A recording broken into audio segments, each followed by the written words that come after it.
امام زمانہ علیہ الصلوۃ والسلام کو امام حسن عسکری علیہ الصلوۃ والسلام نے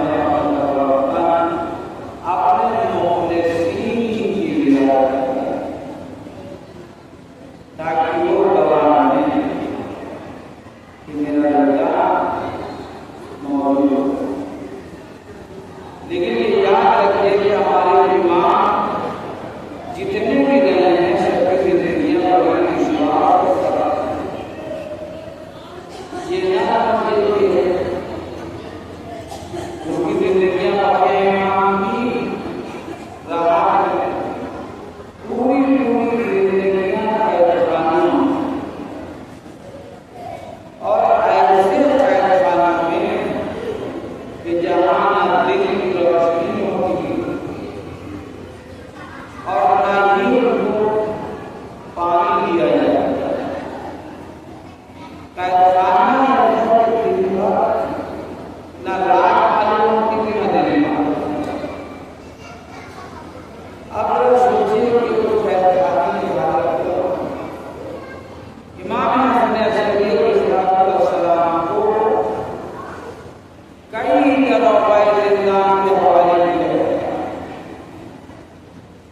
جس میں سارے وسیع جو متوجہ عباسی کا ترین انسان تھا اور اس نے یہ قید کے جزا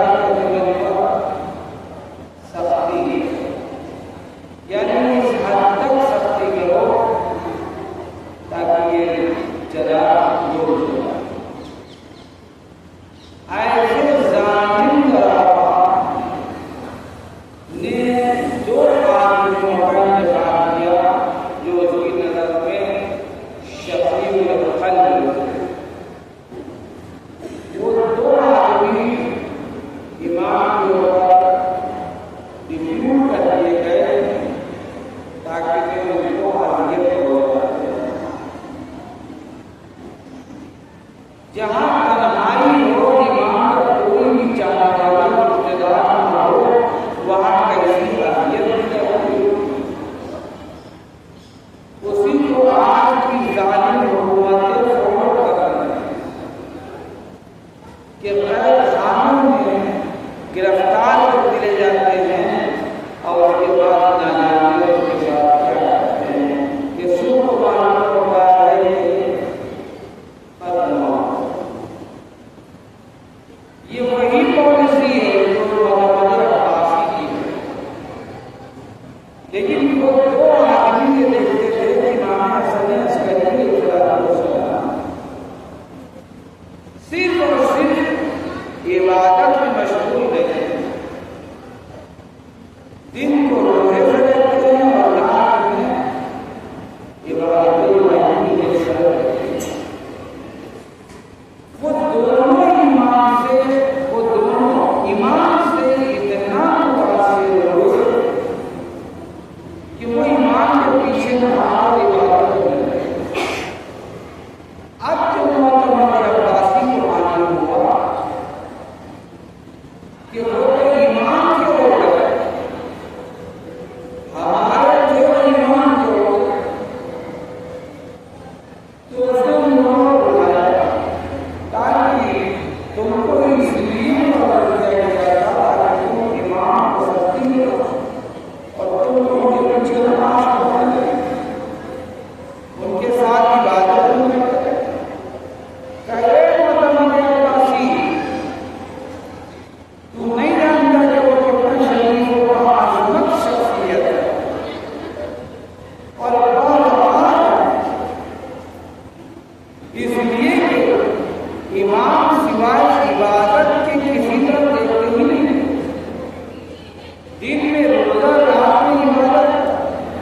امام کے سامنے کئی ظالم بادشاہ گزرے، معتد جس نے امام کو بے پناہ ظلم کیا اور امام کے چاہنے والوں کو قتل کیا۔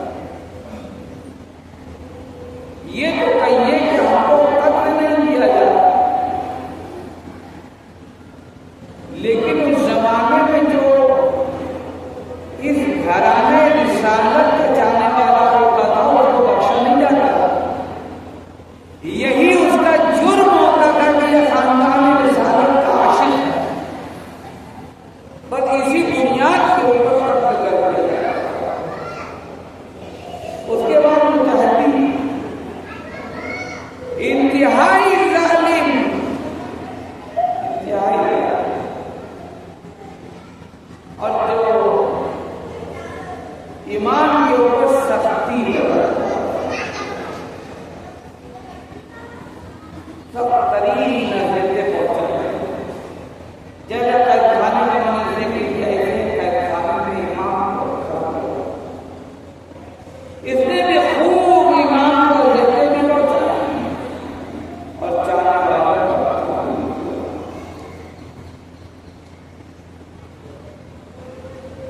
یہ وہ تھا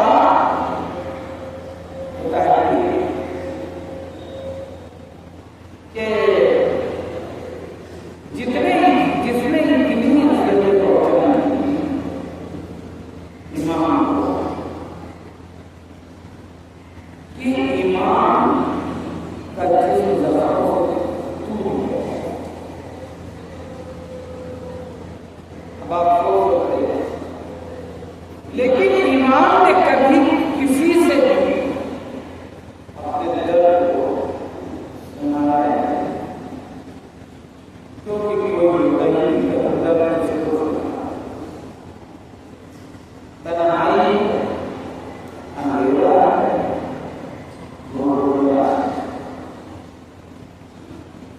تب کتنی گرمی ہوتی ہوئی نہ امام سے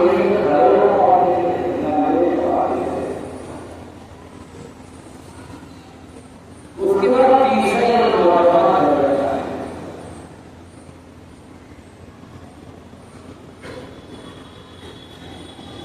معتمد ایک نمبر کا علاج انسان متحدی کا علاج کہ یہ بظاہر کو ضرور تباہ نہیں لگا کہ مسلمان کو بڑا چل جائے گا، ان کی مدد کی جائے گی، لیکن حقیقتاً وہ طبیعتاً ایک بدمعاشی ہے۔ اب آپ سمجھیں، وہ تیرے لوگ ایسے ہوتے ہیں جو ظاہراً تو بڑے اچھے ہوتے ہیں، لیکن اندر جو خباثت وہ اتنی بری ہوتی ہے کہ لوگوں کو اذیت پہنچاتی ہے۔ لوگ سمجھتے ہیں کہ دیکھیے یہ بڑا اچھے انسان ہے، ماں باپ کی مدد کر رہا ہے، دن کے اجالے میں وہ مدد کر رہا ہے اور رات کی تاریکی میں وہ آسمان میں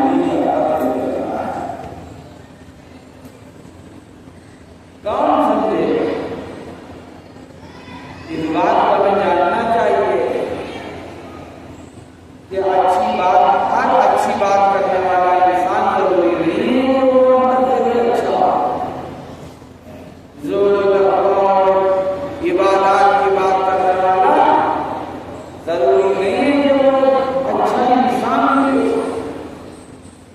ہوتے لوگ ایسے ہوتے جو باہر کی دنیا میں تو اچھے ہوتے لیکن اپنے گھروں میں بڑے بڑے ہوتے، ماں باپ کو اذیت پہنچانا، بھائیوں کو تکلیف دینا،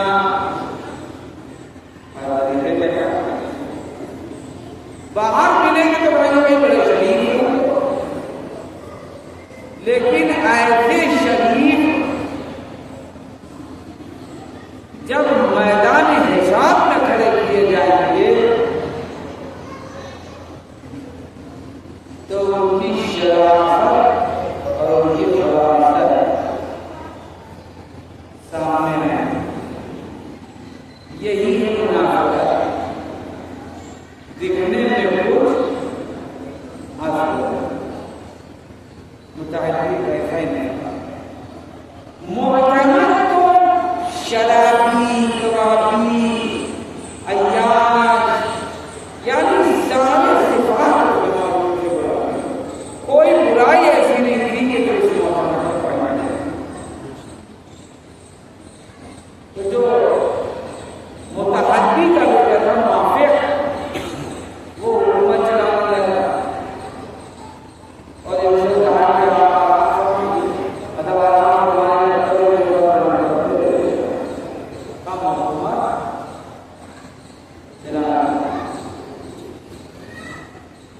یہ حکومت چل رہا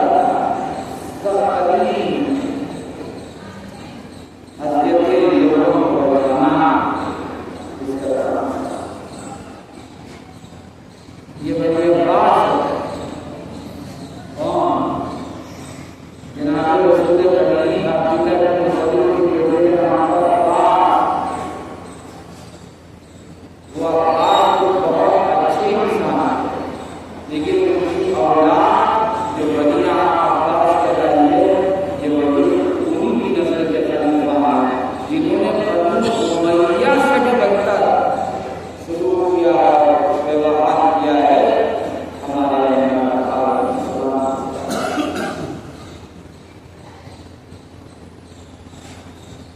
تو معتمد نے ایک طرح کا انسان جس کا نام حریر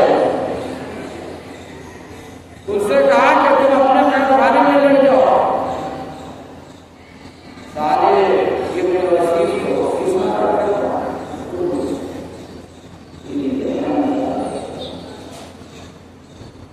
اور اس نے امام کو ایسے ہی پہچانے میں میرا پانی تک کے لیے باقی نہیں ہے.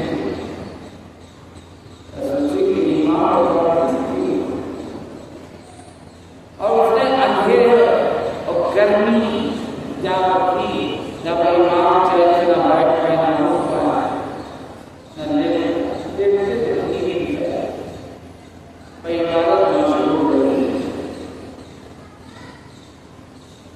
تو ایک دن نورائن کی دولت نے کہا کہ مجھے شرم نہیں آتی ہے یہ فقط رسول تو یہ سر کیسا ظلم کر رہا.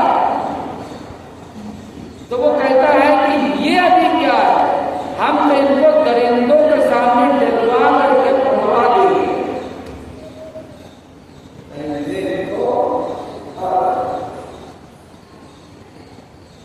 اس نے کیا کیا ایک دن وہ شیر جن کو کئی دنوں کو ڈھونڈا رکھا جاتا ہے اسی لیے تاکہ وہ امام کو کھائے. اس نے امام کو اسی بجڑے میں بھیج شیر جیسے ہی امام نے قدم رکھا ہے سارے کے سارے شیر امام جو قریب ہوا جیسے لگتا ہے وہ منتظر کو میرا مولا ہے اپنے ساتھ لے کر امام کے پھر تباہ کرنے لگے اور پھر چاروں طرف امام کو بیٹھ اور اپنے سروں کے امام کو اب تو نورائن نے یہ دیکھا اور یہ خبر جلدی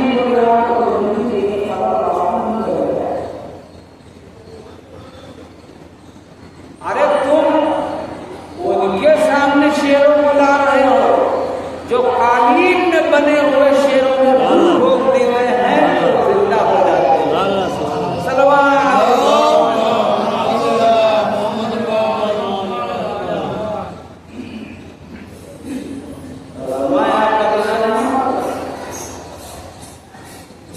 یہ امام جب ضرورت پڑی تب امام کو بلایا. آج یہ تو میں رکھتا تھا بس جب وہ دیکھتا تھا کہ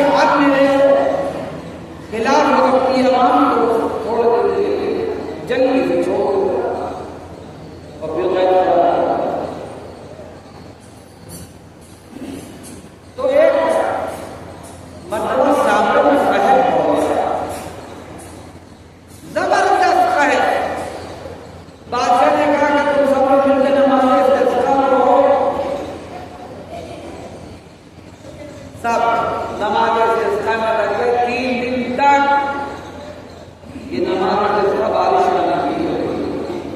لوگ نماز پڑھتے رہے نماز استسقاء لیکن کہیں سے بارش نہیں ہوئی. ایک دن نصارہ کی جماعت کو گزری، اس نے یہ محسوس کر لیا کہ یہاں کی عوام کو اب گمراہ کیا جا سکتا ہے اور اپنی طرف لایا جائے. اس نے کہا کہ ہم بارش لا سکتے ہیں تو لوگ دوڑ پڑے کیونکہ پانی کی ان کی زندگی ہے. کیا کیسے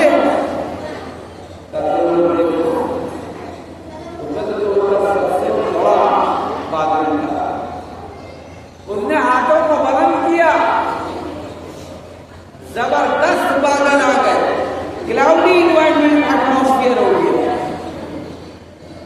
اور خوب بارش ہوئی، خوب بارش ہوئی. اس کے بعد موسم گرا، پھر اس نے بڑا پانی لیا.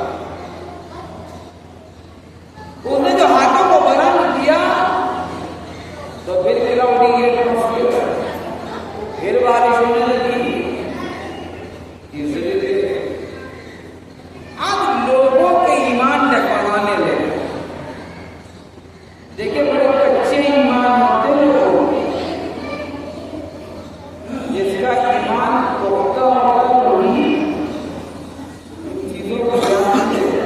آپ کو یاد ہوگا ایک زمانے میں یہ ہوا تھا کہ لوگ رات بھر جاگتے رہیے گا لیکن سوچے گا نہیں ہمارے جانا سنی کے جانے والے سب یہ مطلب کہا گیا ہے کہ بڑے کرنے کی نظر میں لائیے تبھی آپ جتنے حلوائی تھے ان سب کی مٹھائیاں اتنے شیعہ کے زیادہ مٹھائیاں لے کر جانا ایمان کی کمزوری. ہمارے پاس فرمایا مشہور کہا گیا کہ دیکھیے آپ سوئیے نہیں سب لوگ جائیے. جس نے وہ کہتا ہے نیند نہ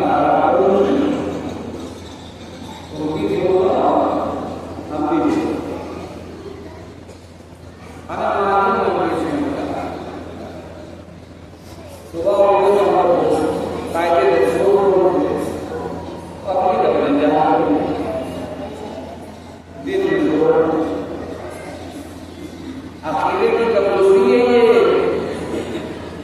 ایمان کی کمزوری ہے. اس کا مطلب ہے کہ اگر کوئی بھی گمراہ عالم ہوگا تو وہ بہکا کر چلا جائے. ہندوازم میں کیا ہوگا؟ مذہب کے نام کے اوپر کاسٹ بنا رہے ہیں. کسی کو اونچا درجہ دیا گیا کسی کو نیچا، اور جو خواتین تھی ان کو دبا کر مذہب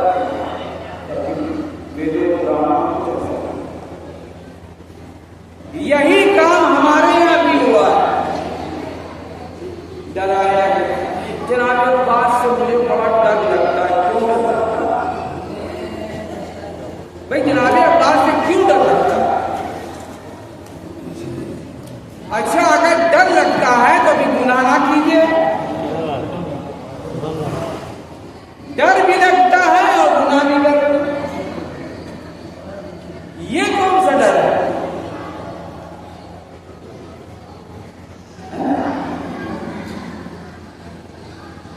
ابلیس نے یہی تو کہا تھا کہ معبود تیری یہ مخلوق چاہتی تو یہ ہے لیکن مانتی نہیں ہو سکتی. میں جو کہتا ہوں یہ اس پر عمل کرتی ہے، تم جو کہتا ہے اس پر عمل نہیں کرتی.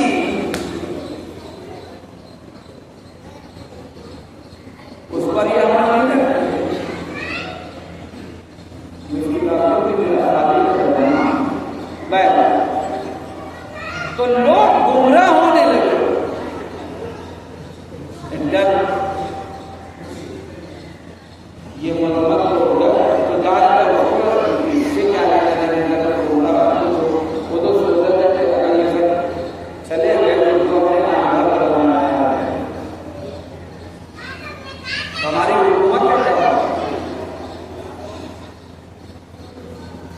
تو اس نے امام حسن عسکری علیہ السلام کو بلایا،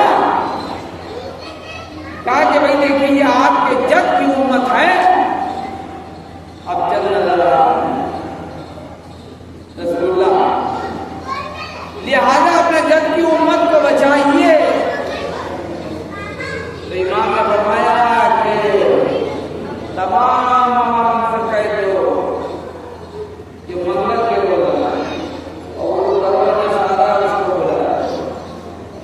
تو اس نے کہا کہ فرمایا رسول اللہ بارش کی ضرورت نہیں ہے، بارش کی بہت ضرورت ہے، کہا کہ نہیں ہم ثابت کریں گے عوام کے سامنے جسے گمراہ ہو جانے کا ڈر ہے کہ دیکھو حقیقت کیا ہے۔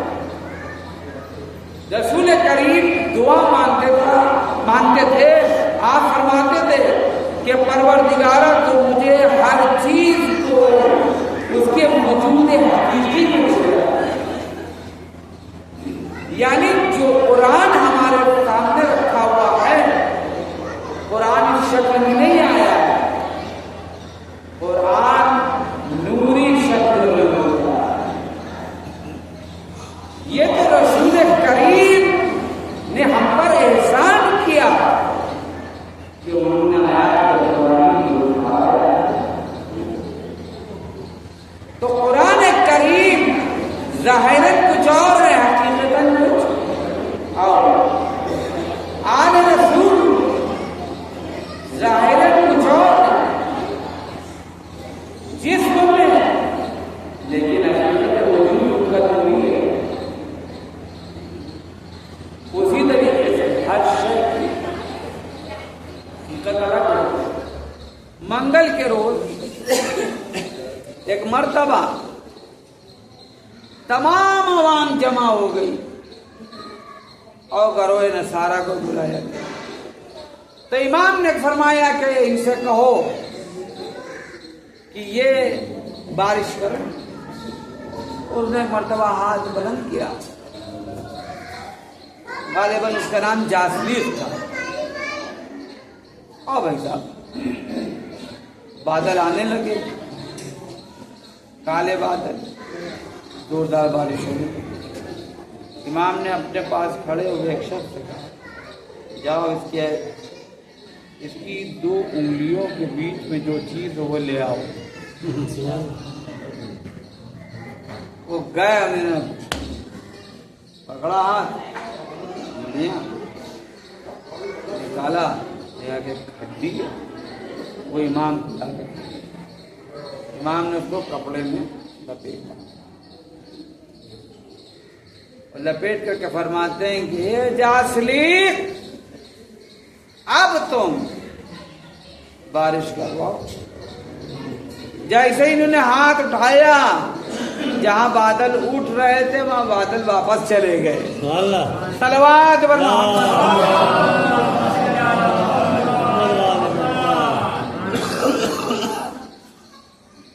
اب امام نے کہا کہ دیکھو یہ ایک نبی کی ہڈی ہے، جب بھی کسی نبی کی ہڈی کو زیر آسمان لایا جائے گا تو رحمت برسے۔ یہ ان کا کوئی کمال نہیں ہے، یہ نبی کی ہڈی کا کمال ہے۔ جب نبی کی ہڈی کا کمال یہ ہے کہ وہ رحمت کو لے کر آتی ہے، تو جو رحمت للعالمین ہو، صلوات بر محمد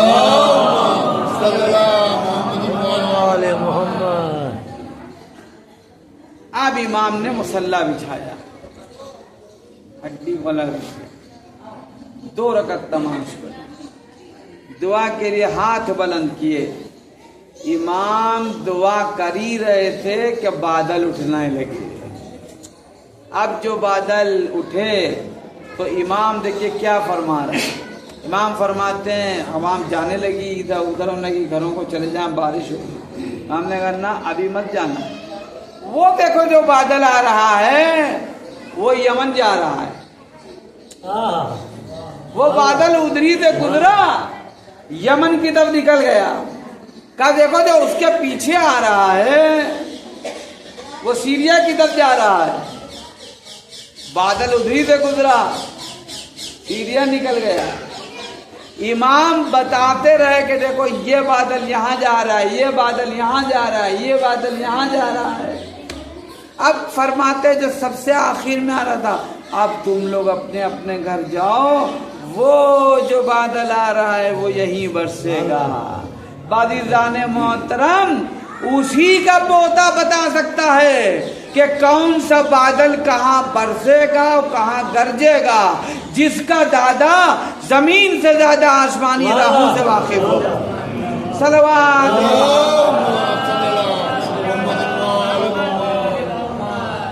ایک مرتبہ سب مل کر کے بابا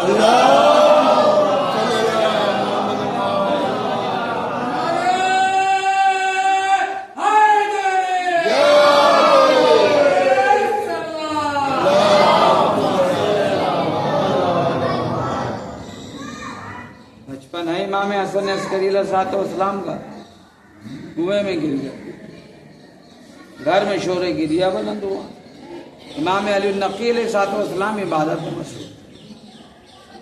جب آپ نے عبادت کر لی تو آپ نے فرمایا کہ تم لوگ پریشان نہ ہو، یہ حجت خدا ہیں، ان کو کوئی گزن نہیں ہو سکتی ہے. اب جو امام نے ایک مرتبہ دیکھا اور پھر گھر والوں نے دیکھا کہ امام حسن عسکری علیہ السلام پانی کے اوپر کھیل رہے ہیں اور پانی اوپر اسی طرح بڑھتا جا رہا ہے جس طرح وہ پتھر کہ جس پر کھڑے ہو سنگ اسود، جس پر کھڑے ہو کر کے ابراہیم خانہ کعبہ کی دیواریں بلند کر رہے تھے، تو وہ جو دیوار بلند ہوتی جاتی تھی وہ پتھر بلند ہوتا جاتا تھا. اور امام پانی پر کھیل رہے تھے، وہ پانی بلند ہو رہا تھا. امام نقی علیہ السلام نے ہاتھ پکڑا پھر نکال لیا. بس یاد رکھیے، جس کا بابا پانی پر کھیلتا ہو اسی کا بیٹا پانی پر مصلی بچھائے گا. صلوات آواز بلند صلوات. لیکن امام حسن عسکری علیہ السلام کی شہادت جو 260 ہجری میں ہوئی اور امام کو زہر دیا معتمد عباس، اور امام جب زہر انسان کھا لیتا ہے تو پیاس کی شدت بڑھ جاتی ہے. امام ذرا سوچے کس طرح تڑپ رہے ہیں. جب امام بیمار ہوئے ہیں اور تڑپ رہے تھے تو 5 فقہا علماء میں سے معتمد عباسی نے بھیجا کہ تم ان کے آس پاس رہو. کس لیے؟ خدمت کرو، تاکہ تمہارے وجود سے یہ معلوم دے کہ تم لوگوں کو بتاتے رہنا کہ امام کی طبیعت تھوڑی ٹھیک ہے، ٹھکانہ خراب ہے، پھر ٹھیک ہے. اس کے بعد اس نے 7-8 خادم بھیجے، کہا کہ تم لوگ وہیں پہرے پر رہنا. دیکھنے میں کیا ہے کہ معتمد عباسی خادم بھیج رہا ہے امام کے لیے، حقیقت کیا ہے؟ پل پل کی خبر ہے، پل پل کی خبر ہے. اس کے بعد قاضی کو بھیجا، قاضی کہ جاؤ تم پر لوگوں کا یقین اعتماد ہے، تم لوگوں کو سمجھاتے رہنے کہ نہیں امام کی طبیعت ٹھیک ہو رہی ہے، ٹھیک ہو جانا ہے. بھائی ہم لوگ سب کے ساتھ وہ امام کی طبیعت. اب وہ 4 فقہا، قاضی صاحب، خدام، اتنے لوگوں کو اس نے بھیجا. ظاہری طور کے اوپر تصویر کچھ تھی اور باطنی طور پر کچھ تھی. اب ذرا بتائیے کہ امام حسن عسکری علیہ السلام کو کیا گزرتی ہوگی کہ جب امام سمجھ رہے ہوں گے کہ ارے یہ ہمارے خدمت گزار نہیں، یہ تو جاسوسوں کی شکل میں آئے ہیں. امام کیا اپنے بیٹوں کو تلاش نہیں کرتے ہوں گے؟ کیا امام اپنے رشتہ داروں کو یاد نہیں کرتے ہوں گے؟ اسی حالت میں امام حسن عسکری علیہ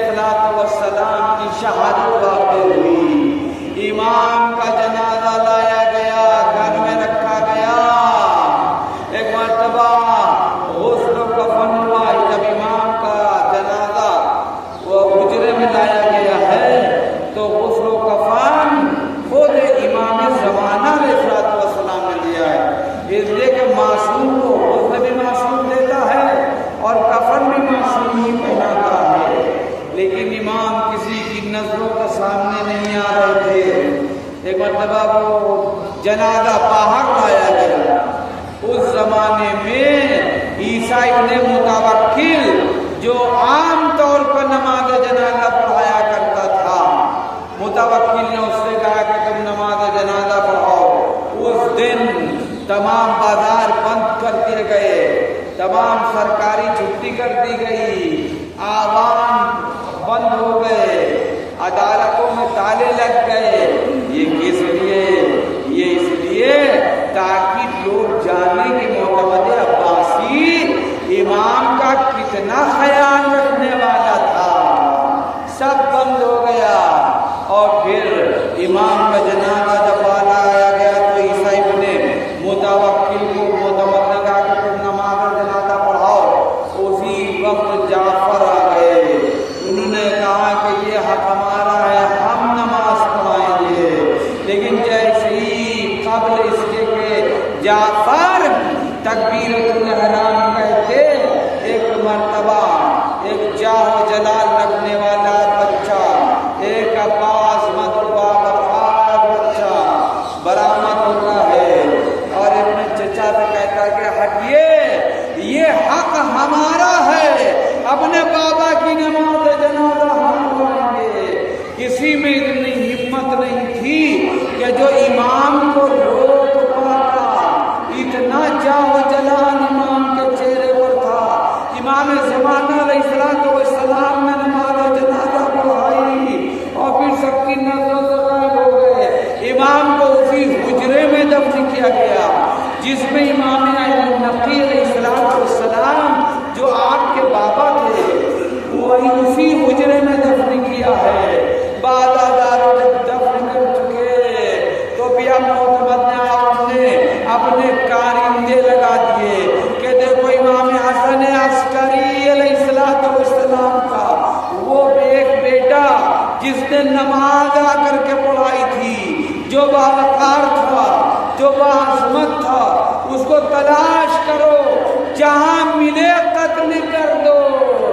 بادیزان محترم، بظاہر معتمد عباسی نے یہ کیا کہ امام حسن عسکری علیہ السلام کا جو ورثہ تھا، پراپرٹی بھی، اس کو ان کی زوجہ اور چچا میں یعنی جعفر میں بانٹ دیا، جعفر میں بانٹ دیا، یعنی بھائی اور والدہ دونوں کو دے دیا۔ جعفر امام زمان خان کے چچا تھے، جنہیں جعفر کذاب بھی کہتے ہیں، جعفر تواب بھی کہتے ہیں۔ بہرحال یہ کیوں کیا؟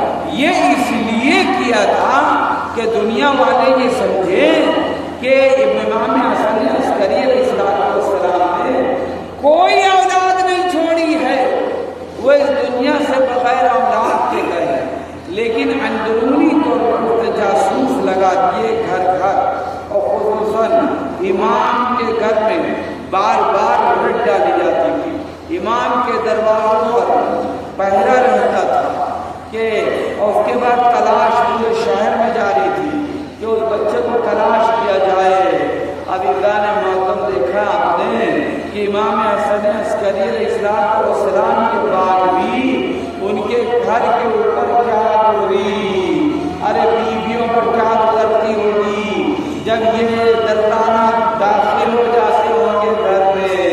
اب اللہ نے محتم کے یہ شقی صرف ایک اور دو بار گھروں میں آل رسول میں داخل نہیں ہوئے، فقط شہزادی فاطمہ کے گھر میں داخل نہیں ہوئے، فقط کربلا میں خیموں میں داخل نہیں ہوئے، ہاں ہر امام کے گھر میں داخل ہوتے تھے اور امام کو اذیت پہنچاتے تھے۔